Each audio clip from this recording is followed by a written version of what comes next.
Our first guest is Cyril Girot, who is CEO of Cambodia Airports. Cyril.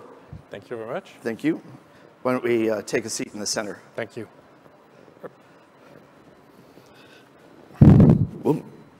So I think it's great that we have you here, Cyril, because Cambodia is an emerging market in the Asian airline and aviation sector,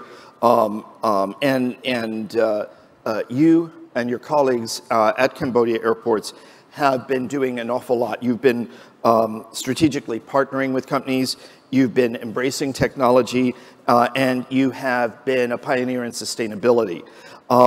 So I'm just curious first if you can share with our group an overview of Cambodia and the Cambodia airports that you and your colleagues at Vinci run in the country, so that we have an understanding of the landscape that you're operating in.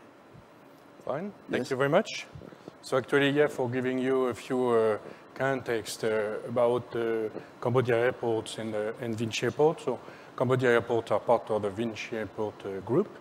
We are a subsidiary of Vinci, and Vinci Airport is actually the very first private operator of airports in the world, with 70 plus airports managed all over the world, over 13 countries and over 5 continents. And what's being interested regarding that is that Cambodia Airports were the very first one that we operated, and we were awarded with the concession of Phnom Penh Airport in 1995, and then we were given the concession of Siem Reap Airport and Sihanoukville Airport, and these were the very first airport that Vinci ran all over the world.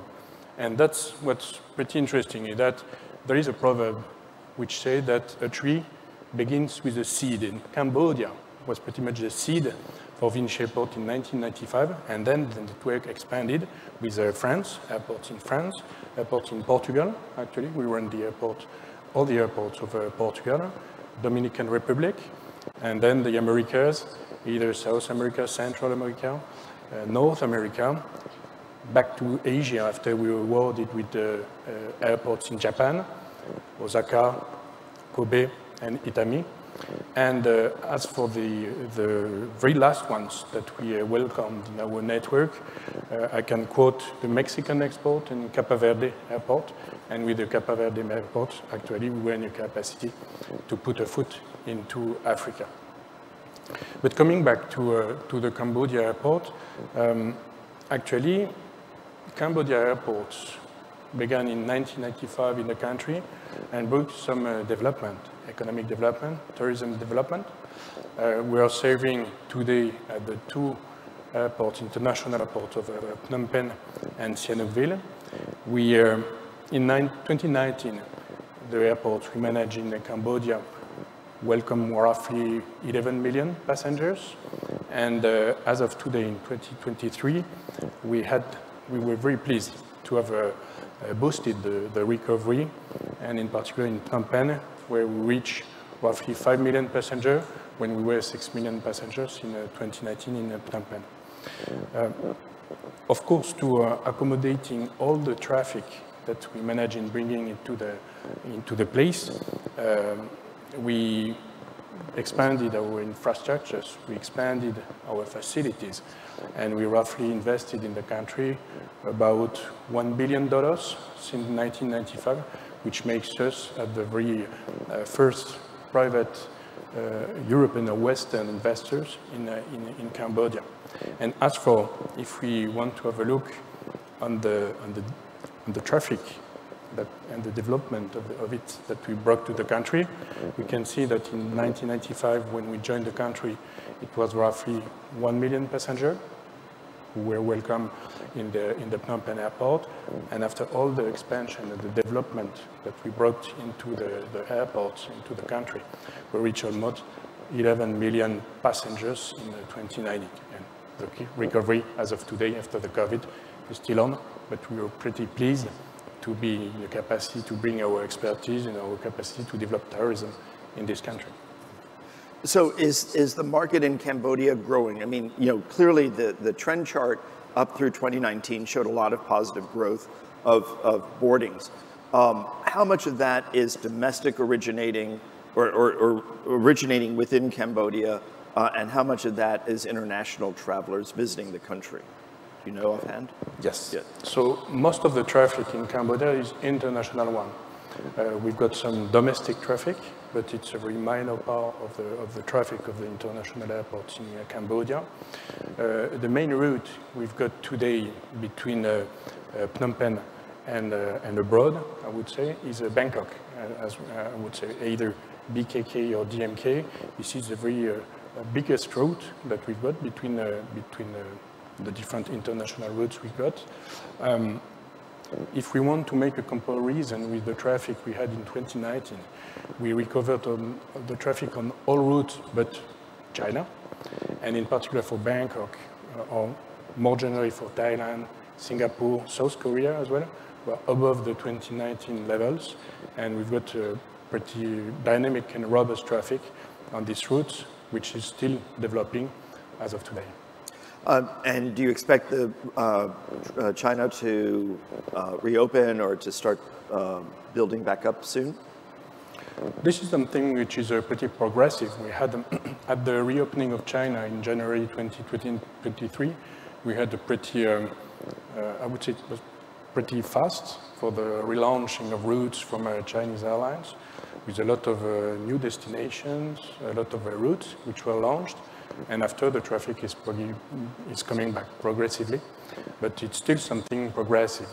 And as for what we expect, roughly speaking, if we want to look back 2019, in Cambodia, the overall tourists visiting the country were roughly 5.5 million tourists coming to the country for visiting the place. 6 million, sorry, 5.5 were last year. And the Cambodian government is expecting to have 7 million tourists coming back to the country by 2025, okay, which would be above the 2019 level, and of course, including some Chinese tourists who are the one pretty missing in Cambodia today. And during the pandemic, you told me when we were preparing for this that you lengthened the runway at, was it Phnom Penh or one of the airports? So you took advantage of the pandemic and the reduced traffic to improve the infrastructure at the airports. Do you believe that you'll be getting more long-haul flying? Will that help you secure more long-haul flying? Actually, yeah. What we did during COVID is two things. First of all, we remained constantly open. We wanted, of course, to have and to be there for the authorities, for the passengers, when they needed to have us open, just for connecting to countries, for welcoming some health material as well, to be in a capacity to welcome the vaccines as well. And regarding the operations themselves, our purpose and our willing is to be constantly in a capacity to accommodate the traffic that we generate. That's why during COVID, we made some big investment, in particular in Sihanoukville, in the south of the country. And as you mentioned, yeah, we enlarged and made the runway longer in Sihanoukville to be in a capacity to welcome the Code E aircraft, today the biggest one, like the 777 or 747. So we did that during COVID when there was no activity on the runway because every, I would say, flight were cancelled or when there were no aircraft in the sky. So we take benefit, I would say, to find one in this COVID stuff, to make this investment, this works. And that's the reason why today we've got a brand new runway in Sihanoukville, which is in a capacity of welcoming the biggest aircraft, and in particular for welcoming the overall flight.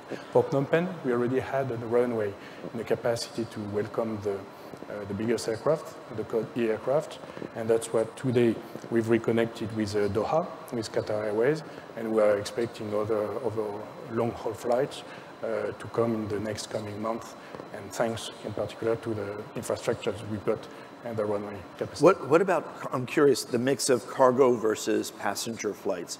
Are you seeing growth in the freight side as well as passenger, or is the growth mostly on the passenger side at the airports? Cargo is a pretty big activity as well in Cambodia. We'll come back to the figures so that everyone can see that.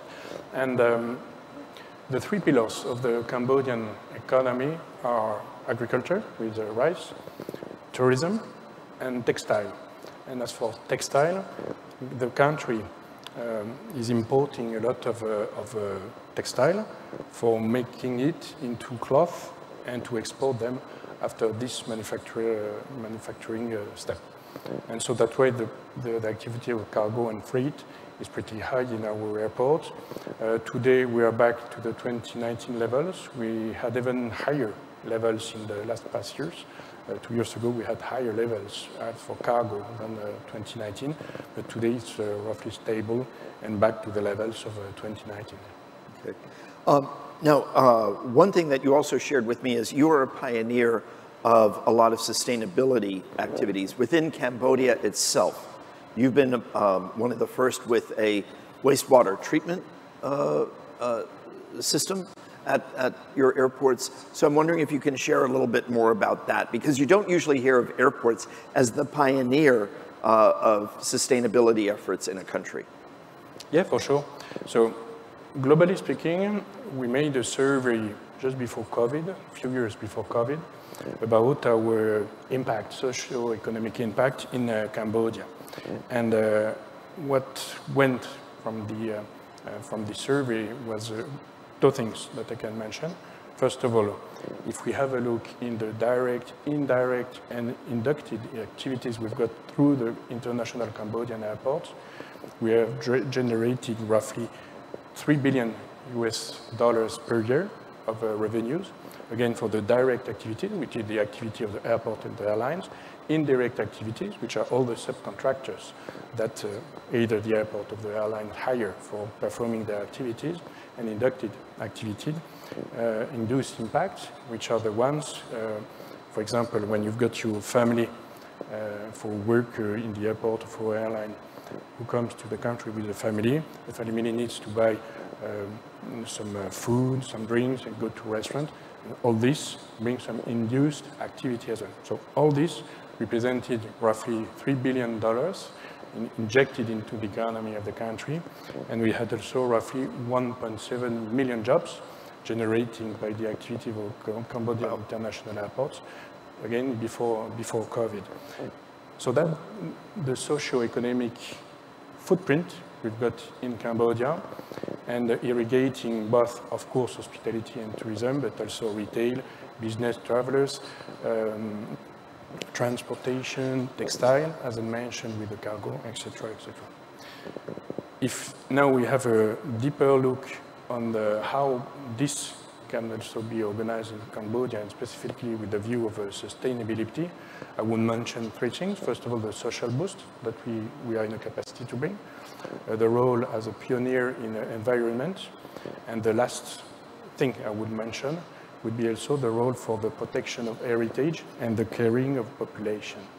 So regarding the first one, which is the social boost, when we joined the country in 1995, we were the very first company to bring to the country as a social model or as a social envelope for all the employees, free healthcare coverage for the employees themselves, but also for their family, life insurance as well for all the employees, and also a system of incentivize people to own the company by buying some shares of the stocks of the company with the support of the company. So we were the very first company to bring in this kingdom of Cambodia, these three aspects. Regarding environment, as you mentioned, we are pretty pioneering in the country with a policy or strategy in environment, which is based on three pillars inside the Vinci Group. And that's something we develop pretty much in every subsidiary of Vinci all around the world, which are, first of all, the one willing to act for climate, and with the purpose of us to halve our carbon footprint by 2030. Second one is optimizing resources, and the third one is preserving natural environments. So for the first one, regarding the Act for Climate, of course, we've got an objective of reducing the energy consumption. And what we do, we have a very concrete action. For example, we set some LED in all our facilities. Second example, we set fixed electrical ground power units on the parking bays for having the aircraft not using the APU, aircraft power unit, but to have them using the electricity, which is supposed to be cleaner than using the APU. So these are examples for the Act for Climate we have in our airports. And this was recognized, I mean, internationally recognized, because we were awarded last year with the ISO 14001 certificate, and also with the Airport Carbon Accreditation Level 3, which is delivered by the ACI, Airport Council International, and which is the recognition of all our efforts and all the actions we made in favor of environment. Preserving nature, as I mentioned. And the third and last way I would quote for our involvement as a pioneer in the country regarding sustainability is also the heritage protection and the caring of population. When I mean heritage protection, for example, when we made the expansion works of our airport in Siem Reap between 2011 and 2016, we were the very first company in the country to organize archaeological preventive research before performing the works. And of course, we found some stuff in Siem Reap, in Angkor Wat, plenty of archaeological stuff. And above preserving that and protecting it for the future and keeping them not damaged by any works, we also welcome some academics and some PhD doctors just to make sure that all this is being studied and all this is being capitalized by the country for getting a better knowledge of all what happened in the country in the 10th to the 12th century, in particular with the Angkor Wat civilization. Right. Okay. Cyril, thank you. I wish we had more time. Unfortunately, we have run out, but this has been very, very interesting. It's fascinating to hear that that you have in your archaeological efforts found items dating back to the 12th century that you've helped to preserve. So thank you. Thank you very much for sharing this. It's been very informative. And I'm going to Cambodia right after this, so I look forward to seeing your country there too. Thank you very much. Great pleasure. Thank you very much. So, thank you. Thank you, Henry. Thank you.